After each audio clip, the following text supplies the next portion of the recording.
Hello student, कैसे हैं आप लोग। आशा करते हैं आप सभी अच्छे होंगे और अपने घरों में अच्छे से पढ़ाई कर रहे होंगे। जैसा कि आप लोग जानते हैं कि हमने अपनी पिछली वीडियो में आप लोगों को सदिश से संबंधित सवाल करवाए थे, यानी सदिश वाला चैप्टर हमारा समाप्त हो गया था और अब हम समतल में गति करने वाले हैं। समतल में गति क्या है और समतल में गति यानी एक्स एक्सिस और वाई एक्सिस, ठीक है। इसमें हम आज का जो टॉपिक है हमारा वो बच्चों है प्रक्षेप गति का। कौन सा टॉपिक है? प्रक्षेप गति। तो क्या है प्रक्षेप गति, समझते हैं। आज के टॉपिक में हम लोग जानेंगे प्रक्षेप गति क्या है और क्षैतिज प्रक्षेप का व्यंजक भी हम लोग जानेंगे, ठीक है। तो सबसे पहले परिभाषा, ठीक है, किसकी? क्षैतिज प्रक्षेप है क्या या प्रक्षेप गति है क्या। देखिए बच्चों, आप लोगों ने नोटिस किया होगा कि जब आप फुटबॉल खेलते हैं, क्या खेलते हैं? फुटबॉल। तो फुटबॉल जब आप फुटबॉल पे बॉल मारेंगे या किक करेंगे तो बॉल आपकी कुछ ऐसे गति करती है। देखिएगा, यहां से लात मारा आपने, किक किया और यहां बॉल मिल गई। ये कौन सा पथ है? परवलयाकार पथ। तो हमारा जो बॉल है वो कौन सी गति कर रही है? परवलयाकार गति कर रही है। इसमें दो चीजें हुई। पहली तो इसने हाइट तय की, दूसरी इसने लेंथ तय की। मतलब अगर हम दो दिशा माने एक्स एक्सिस और वाई एक्सिस, तो इसने ऊंचाई भी प्राप्त की और दूरी भी प्राप्त की, यानी एक्स की दिशा में भी गया और वाई की दिशा में गया। और जब भी आपकी कोई गति दो दिशाओं में होती है तो ये कौन सी गति कहलाती है? समतल में गति कहलाती है, द्विविमीय गति कहलाती है। तो ये प्रक्षेप गति जो है, परवलयाकार जो गति है, वो कौन सी गति है? पहली बात, एक बात ध्यान रखिए, ये द्विविमीय गति है। कौन सी गति है बच्चों? द्विविमीय गति, ठीक है। मैंने क्या बताया? एक सिंपल सा उदाहरण दिया कि अगर आप फुटबॉल को किक करेंगे तो फुटबॉल आपकी क्या होगी? घूमते उड़ते हुए किसी दूसरे स्थान पर जमीन पर गिर जाएगी। और ये जो पथ हम अगर एज्यूम करें कुछ ऐसा होगा, इस पथ को मैंने बताया कि ये परवलयाकार है, परवलय है ना।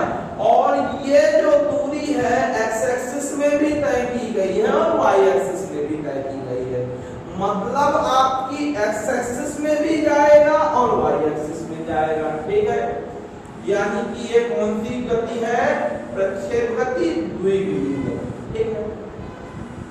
अब देखिए बच्चों, ये जो परवलयाकार गति यानी कि प्रक्षेप गति यानी कि द्विविमीय गति दो तरह से हो सकती है। कितने तरीके से हो सकती है? दो तरीके से। भाई अगर आप छत पे खड़े हैं और फेंक दिए बॉल, तो बॉल यहाँ पास आके गिरी। ये छत पे आप खड़े हुए हैं, आपने यहाँ से छत पे गिरा दिया, कोई चीज फेंक दिया, ऐसे फेंका तो ये वस्तु ऐसे जाके ऐसे गिर गई। तो ये कहलाता है क्षैतिज प्रक्षेप। क्या कहलाता है? क्षैतिज प्रक्षेप कहलाता है, ठीक है ना। अगर आप ऊपर ऊंचाई से स्थिर बिंदु से आप कहीं भी फेंक देते हैं कोई वस्तु, सीधी सीधी गिरा देते हैं या ऐसे फेंक दिया तो ये वस्तु ऐसे गिर गई, ये कौन सा प्रक्षेप कहलाएगा? क्षैतिज प्रक्षेप। और इसी के बारे में हमको पढ़ना है। और एक दूसरा होता है तिर्यक प्रक्षेप। क्या होता है? तिर्यक प्रक्षेप होता है। उसमें हम वस्तु जैसे फुटबॉल के बारे में बताया कि आप अगर जमीन पे खड़े हैं, फुटबॉल फेंकते, तो ये देखिए फुटबॉल जो होती है ये एक्स से कुछ कोण बनाते हुए फेंकी जाती है, तो ये ऐसे गिर जाती है। या आप गोला वगैरह फेंकते हो तो वो जिस गति से है उसे तिर्यक प्रक्षेप कहते हैं। तो दो तरह के प्रक्षेप हमने देखे, तिर्यक प्रक्षेप और क्षैतिज प्रक्षेप। अभी भी हमारा पहला क्वेश्चन बरकरार है, प्रक्षेप गति है क्या? ठीक है, तो अगर इसकी परिभाषा देखें तो क्या होगी? जब किसी वस्तु को ऊर्ध्वाधर के अतिरिक्त किसी अन्य दिशा में प्रारंभिक वेग से फेंका जाता है, जब किसी वस्तु को ऊर्ध्वाधर के अतिरिक्त,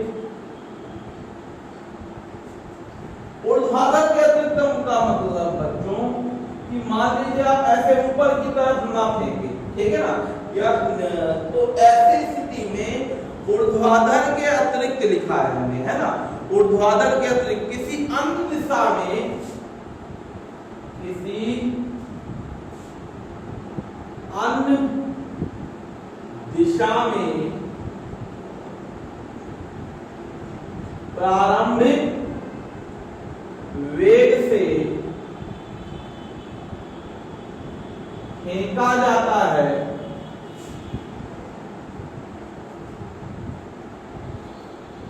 तो वह वस्तु गुरुत्व के अधीन ऊर्ध्वाधर तल में गति करती हुई,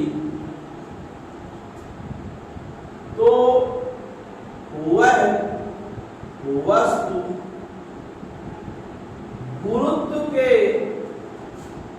अधीन गति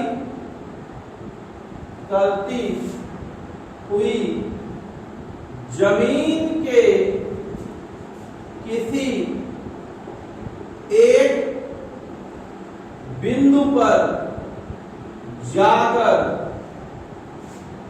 गिरती। क्या लिखा हमने? जब किसी वस्तु को ऊर्ध्वाधर के अतिरिक्त किसी अन्य दिशा में प्रारंभिक वेग से फेंका जाता है, तो वह वस्तु गुरुत्व के अधीन गति करती हुई जमीन के किसी अन्य बिंदु पर गिरती है ना। और गति कैसे करेगी? ऊर्ध्वाधर तल में गति करती हुई। ऊपर गति करेगी, यहां एक चीज और लिख सकते हो आप, वह वस्तु ऊर्ध्वाधर तल में गति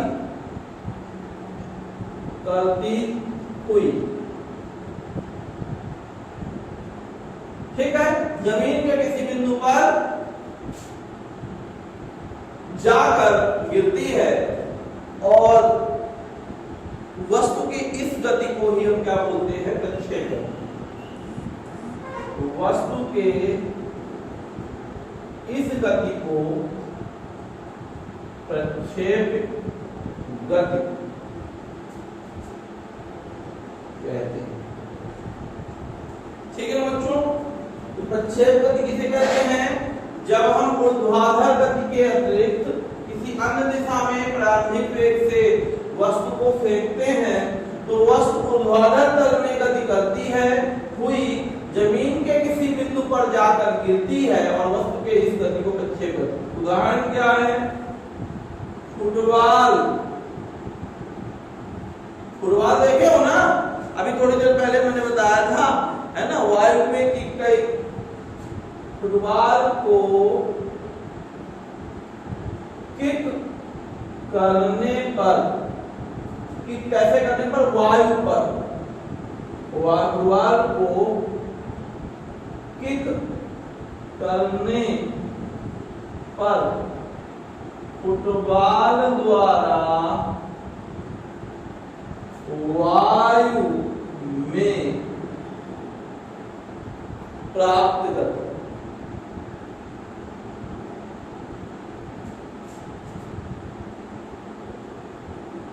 ठीक है। दूसरा, गोली चलाओ अगर आप, तो गोली जाएगी ऐसे, मान लीजिए हमने गोली चला दिया, गोली ऐसे जाके भाई सीधे नहीं जाएगी कि आप यहाँ से चला दो। अब मान लीजिए जमीन पूरी खाली है, तो अगर चला दिया आपने गोली, तो गोली कभी ना कभी आपकी जाके क्या होगी? नीचे गिरेगी। तो सीधी सी बात है, अगर आप गोली चला देते हो तो नीचे कुछ किलोमीटर जाकर नीचे गिर जाती है, तो गोली की भी जो गति होगी है ना, बंदूक से दागी गई गोली की गति, बंदूक से दागी गई गोली की गति। तो दो तरह की गतियां मैंने आपको बताई बच्चों। कौन कौन सी गति मैंने बताई? पहली तो बताई हमने प्रक्षेप गति। प्रक्षेप गति में मैंने बताया, प्रक्षेप गति जो होता है वो क्या होता है, जब किसी वस्तु को ऊर्ध्वाधर के अतिरिक्त किसी अन्य दिशा में प्रारंभिक वेग से फेंका जाता है, तो वह वस्तु ऊर्ध्वाधर तल में गति करती हुई जमीन के किसी एक बिंदु पर जाकर गिर जाती है, और वस्तु के इस गति को हम क्या बोलते हैं? प्रक्षेप गति कहते हैं। और फुटबॉल को अगर किक करने पर फुटबॉल द्वारा जो वायु में प्राप्त गति होती है वो हमारा कहलाता है प्रक्षेप गति। दूसरी बंदूक से दागी गई गोली के द्वारा जो प्राप्त गति होती है उसे हम क्या बोलते हैं? प्रक्षेप गति कहते हैं बच्चों। ठीक है ना? तो प्रक्षेप गति जो होती है ये है हमारा प्रक्षेप गति बच्चों। चलिए अब देखते हैं आगे।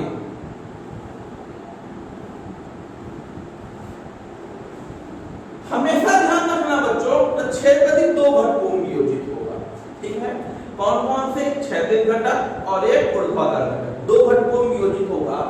मतलब अगर मान लीजिए अगर आप किसी फुटबॉल को फेंकेंगे तब भी उसमें दो गतियां होंगी। ठीक है?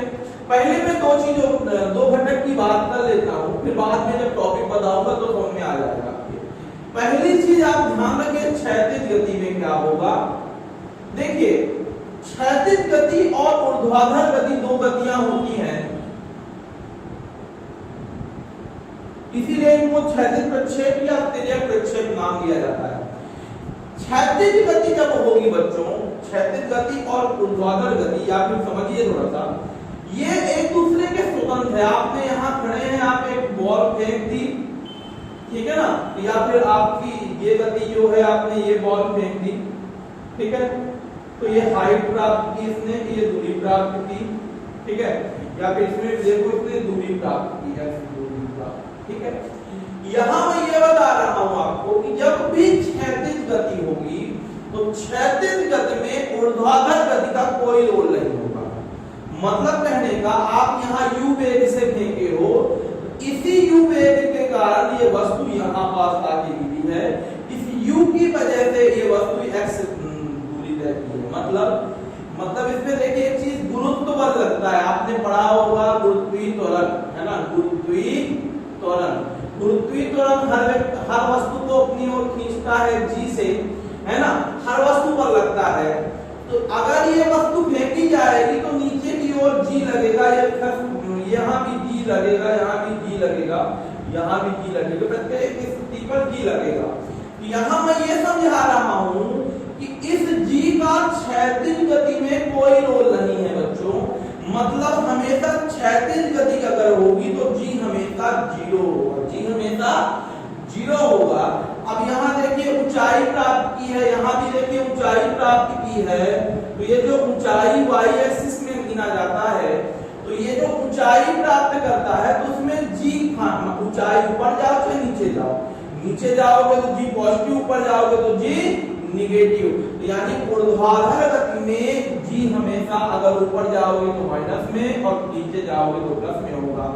लेकिन क्षैतिज गति में g हमेशा क्या होता है? g का रोल शून्य होता है। ऊर्ध्वाधर गति में g का रोल होता है। इसी तरह एक बात और, ये जो हमारा नीचे की ओर जब जाते हुआ तो जो गहराई प्राप्त होती है क्षैतिज प्रक्षेप में, वो गहराई भी किसकी वजह से प्राप्त होती है? g की वजह से प्राप्त होती है। ठीक है, तो मैं इसमें यह बताना चाह रहा था कि ऊर्ध्वाधर गति और क्षैतिज गति, यानी जो हम लंबाई दूरी तय करते हैं, दूरी जो तय करते हैं और दूसरी ऊंचाई जो तय करते हैं, वो दोनों गतियां अलग अलग होती हैं। जब हम क्षैतिज दूरी तय करेंगे तो g का रोल 0 होगा, और जब ऊंचाई तय करेंगे तो g का रोल होगा। बस इतनी बात मैं बता रहा हूं। ठीक है ना बच्चों? तो देखिए अब आगे आप सवाल करेंगे तो ये चीजें समझ में आ जाएंगी आपको। अब मैं आपको एक व्यंजक करवाने वाला हूँ, बहुत इंपॉर्टेंट व्यंजक, बहुत पेपर के लिए बहुत इंपॉर्टेंट, और और आपके लिए भी बहुत जरूरी। तो टॉपिक है हमारा प्रक्षेप गति के ही अंदर टॉपिक आता है। एक बात और, जिस भी वस्तु को हम फेंकेंगे, जिस भी वस्तु को हम फेंकेंगे उसे बोलते हैं प्रक्षेप। क्या बोलते हैं? प्रक्षेप बोलते हैं। जिस भी वस्तु को फेंकते हैं उसे प्रक्षेप बोलते हैं और उसकी गति को क्या बोलते हैं? प्रक्षेप गति बोलते हैं। ठीक है ना बच्चों? तो अगला टॉपिक जो है हमारा वो है क्षैतिज प्रक्षेप।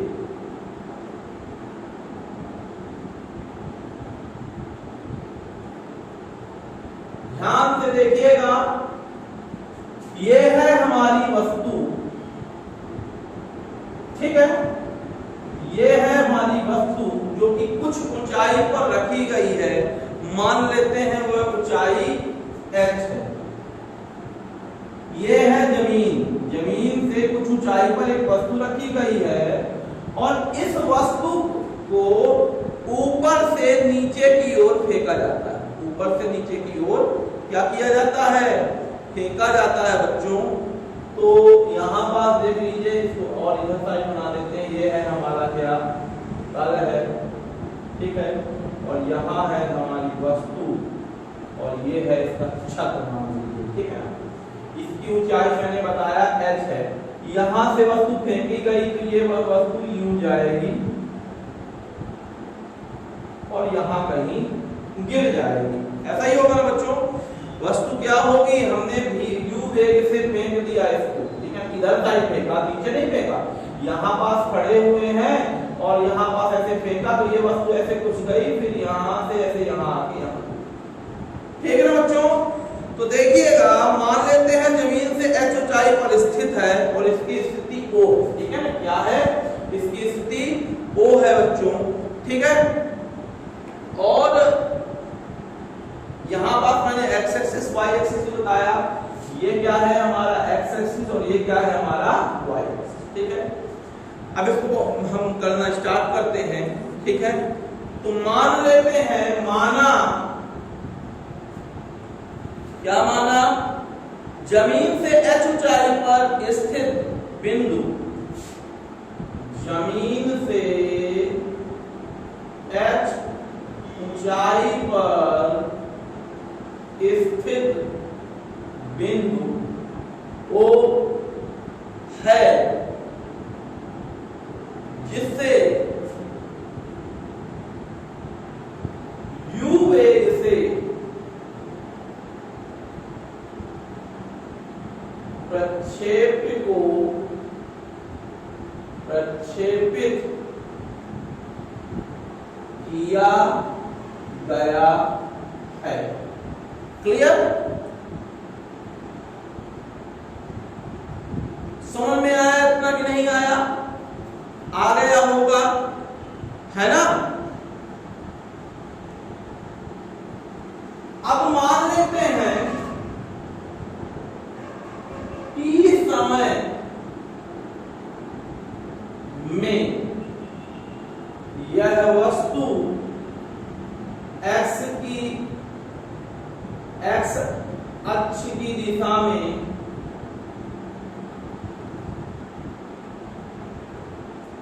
x दूरी तथा y अक्ष की दिशा में y दूरी तय करता है। मान लेते हैं, मान लीजिए t समय, कुछ समय t है, इस पर देखिए यहाँ पास ये y दूरी तय करता है। इसको मानो चाहे इसको मानो, दोनों एक ही है, ठीक है? और ये जो है x दूरी कितनी तय करता है? x दूरी तय करता है। मतलब x की दिशा में x दूरी तय जाता है और y की दिशा में y दूरी जाता है बच्चों, ठीक है? तो ये आपको देखो हमने बता दिया, ठीक है? अब ये दो गतियां हैं, देखिए दो बार बता दिया कि x अक्ष की दिशा में अलग गति है। तो एक गति हो गई हमारी क्षैतिज गति। कौन सी हो गई? क्षैतिज गति। जो क्षैतिज गति होगी वो हमेशा ऊर्ध्वाधर से अलग होगी बच्चों, एक जैसी नहीं होगी। क्षैतिज गति हमेशा ऊर्ध्वाधर से बच्चों क्या होगी? अलग होगी, ठीक है? तो जब हम क्षैतिज गति लेंगे तो मैंने आपको क्या बताया था कि भाई क्षैतिज गति जब लेंगे तो उसमें त्वरण नहीं होगा। जब क्षैतिज गति लेंगे, देखिए अब इधर भेज रहे हैं तो इसमें केवल u होगा, ux बस होगा। क्या होगा? ux बस होगा। u बराबर क्या आ जाएगा? ux बराबर आ जाएगा कितना? u आ जाएगा, है ना। और यहाँ पास ax कितना हो जाएगा? त्वरण कितना हो जाएगा? त्वरण हो जाएगा हमारा कितना? a की जगह हो जाएगा 0। ठीक है। अभी देखिए इसमें एक बात और ध्यान दीजिए कि हम आपको एक चीज और बता दें कि जब भी आप स्थिति की बात करोगे तो x अक्ष की दिशा में xi लोगे, y की दिशा में yj लोगे, वियोजन बता रहा हूं मैं, और z अक्ष की जगह में zk लोगे। ठीक है ना। और जब इसी तरह जब वेग लोगे बच्चों तो यहाँ vxi लोगे, vyj लोगे और vzk लोगे। और जब त्वरण लोगे बच्चों तो vax लोगे x की दिशा में, ay लोगे और az लोगे। ये है हमारा क्या? वियोजन। ठीक है ना। इसको देख लीजिएगा आप लोग, इसके पहले थोड़ा सा दिया हुआ है, बहुत सरल है, इसको थोड़ा सा पढ़ लेना है, बन जाएगा आपके, है ना। अब देखिए यहाँ पास x की दिशा में u आया, ax की दिशा में त्वरण लगेगा नहीं, इस दिशा में कोई त्वरण नहीं लगेगा। मैंने बताया अभी थोड़ी देर पहले कि क्षैतिज गति जब होती है तो त्वरण कोई काम नहीं करता है, तो ax मतलब त्वरण का इस गति में कोई रोल ही नहीं है। ठीक है ना। तो जब रोल ही नहीं है तो x क्या हो जाएगा? 0। और हम गति के द्वितीय समीकरण का सहारा लेते हैं तो क्या होता है द्वितीय समीकरण? s बराबर s यानी दूरी, है ना। तो s की जगह x लिख दीजिए, दूरी x है, ux t plus half ax t square, है ना। यही होता है ना। तो ये भी s बराबर ut plus half at square. x की जगह क्या लिखा है? हमको x ही लिखना है। ठीक है। ux की जगह u लिख देना है बच्चों। ठीक है। t बराबर कितना है? समय। t बराबर कितना लेना है? t बराबर देखिए t ही रहेगा। ठीक है। और ax बराबर आपको 0 ले लेना है, तो ये 0 होगा तो पूरा 0 हो जाएगा। तो x बराबर कितना आ गया बच्चों? ut आ गया। कितना आ गया? ut आ गया बच्चों। समझ में आया इतना कि नहीं आया? अब यहाँ पास t की वैल्यू फाइंड कर लेते हैं। क्या फाइंड कर लेते हैं? t की वैल्यू फाइंड करते हैं। अब इसमें चित्र बहुत जरूरी है बच्चों, मैं इसको मिटा रहा हूँ, इसका स्क्रीनशॉट आप लोग ले लेंगे, देखिएगा मैं मिटा रहा हूँ। ठीक है। अब इसको देखिएगा, यहाँ पास क्या लिखा हमने, फिर से शुरू से लिख देते हैं, 2 पार्ट कर देते हैं जिससे दोनों चीजें लिखी है। क्या लिखा है हमने लिखा है x बराबर ux t plus half at ax t square. ux की जगह u लिखा है, इसकी जगह t लिखा है, इसकी जगह हाफ लिखा है, इसकी जगह 0 लिखा है, यहाँ t स्क्वायर लिख दिया। ये आ गया x बराबर ut और t बराबर आ जाएगा x अपॉन u। समीकरण नंबर 1। ये है क्षैतिज गति के बारे में। ठीक है ना। किसके बारे में? क्षैतिज गति के बारे में। अब आते हैं ऊर्ध्वाधर गति में। किसमें आते हैं बच्चों? ऊर्ध्वाधर गति में आते हैं। तो ये बताइए ऊर्ध्वाधर गति में हमेशा क्या लगेगा? बिल्कुल सही, जी लगेगा। नीचे क्यों आती है वस्तु? क्योंकि वस्तु में क्या लगता है? जी लगता है। लेकिन नीचे आने पर इस ux का कोई रोल नहीं होता। मतलब ये जो हमने फेंका है वस्तु, तो इसकी वजह से वस्तु नीचे नहीं जा रही है। वस्तु तो आप यहां से गिराएंगे तब भी नीचे चली जाएगी डायरेक्ट। इसमें ux का कोई रोल नहीं, इसमें जी अपने आप लग रहा है। तो यानी सीधी सी बात है, इस जब हम ऊर्ध्वाधर गति करेंगे तो जो ऊर्ध्वाधर नीचे की ओर कोई गति नहीं लग रही है, इसमें केवल g की वजह से नीचे वस्तु जा रही है। यानी uy बराबर 0, लेकिन ay निकालोगे तो ay बराबर क्या आ जाएगा बच्चों? g आ जाएगा। आ जाएगा कि नहीं आ जाएगा? बिल्कुल आ जाएगा। तो गति का कौन सा समीकरण? गति का द्वितीय समीकरण निकालो बच्चों, तो क्या आ जाएगा? s बराबर या y बराबर लिखो ut uyt plus half ayt का स्क्वायर। अब देखो ay की जगह uy की जगह uy लिखना, t की जगह t लिखना, हाफ लिखना, g की जगह g लिखना। uy की जगह 0 लिख देना और g और यहाँ पास t का स्क्वायर लिख देना, ठीक है। ये y बराबर, अब ये 0 हो गया तो क्या आ गया हमारा y बराबर हाफ gt स्क्वायर। इतना बच्चों समझ में आया कि नहीं आया आपके? इतना आशा करते हैं कि ये तो आना ही चाहिए आपको, ठीक है। इतना आ गया। चलिए देखते हैं अब आगे। अब यहां पास करेंगे ये कि देखिए दोनों में संबंध कुछ नहीं है, x और y का कुछ लेना देना नहीं है, लेकिन समय तो है ना दोनों के लिए। t समय पश्चात ये x दूरी तय करती है और t समय पश्चात ये y दूरी तय करती है। तो सीधी सी बात है, दोनों में एक तो टाइम कॉमन है। तो इस समीकरण नंबर 2 पे t का क्या रखने पर, मान रखने पर, तो मान रखिए तो y बराबर हाफ g t स्क्वायर, यानी x अपॉन u का स्क्वायर लगा दिया हमने। समझ में आया कि नहीं आया? आ गया होगा। तो ये क्या आ गया हमारा half g x square upon u square, ठीक है। तो यहां पास हम क्या करते हैं, y बराबर half g upon u square और साथ में x स्क्वायर। अब अगर इसको हम k मान ले, दिख रहा है ना इधर, अगर हम इसको क्या मान ले, k मान ले, y बराबर ये kx स्क्वायर हो जाएगा, जहां k बराबर g अपॉन 2u स्क्वायर माना है हमने, ठीक है ना। मान लिया। ये क्या है, नियतांक है। क्या है, नियतांक है बच्चों। अब नीचे जगह है तो इसको कर लेना।